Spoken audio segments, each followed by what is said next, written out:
ক্ষুধার জ্বালায় নবী পেটে পাথর বেঁধেছিলেন।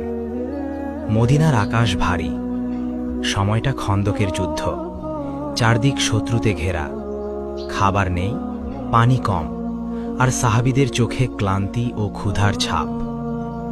দিনের পর দিন পরীক্ষা খনন করছেন সাহাবীরা। ক্ষুধার জ্বালায় একজন সাহাবী নিজের পেটে একটি পাথর বেঁধে নিলেন, যেন ক্ষুধার ব্যথা একটু কমে।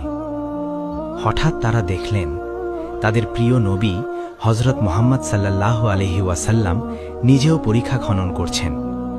মাটি কাটছেন, ঘাম ঝরছে, অথচ মুখে ধৈর্য ও তাওয়াক্কুল। এক সাহাবী কাঁদতে কাঁদতে বললেন, ইয়া রাসূলাল্লাহ, আমরা ক্ষুধার কষ্টে পেটে একটি পাথর বেঁধেছি। নবীজি ধীরে নিজের কাপড় ওঠালেন। সাহাবীরা স্তব্ধ। তারা দেখলেন নবীজির পবিত্র পেটে বাঁধা রয়েছে দুটি পাথর। সাহাবীদের চোখ ভিজে গেল। যিনি সমগ্র উম্মতের নেতা, দোজাহানের শ্রেষ্ঠ মানুষ, তিনি নিজে ক্ষুধার কষ্ট সহ্য করছেন, তবুও উম্মতের জন্য দোয়া করছেন।